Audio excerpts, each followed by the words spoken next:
Plumbers don't want you to know this trick. These balls will transform your toilet forever. First, you'll need a bar of soap. You can even use leftover pieces. Grate the soap until you get fine shavings. Soap effectively removes grease and dirt, while its antibacterial properties help maintain toilet hygiene. Add 1 tablespoon of salt to the bowl with the soap.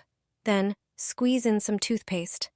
Toothpaste not only freshens and adds a pleasant scent, but also contains whitening agents.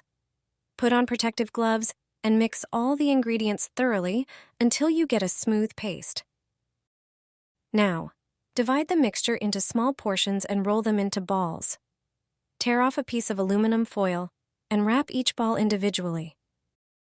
Use a toothpick to poke a few small holes in each one. Drop a prepared ball into your toilet tank and leave it there. Every time you flush, the active ingredients will work on stains, bacteria, and limescale. Each ball acts like a mini cleaning tablet, dissolving slowly and keeping your toilet fresh for longer.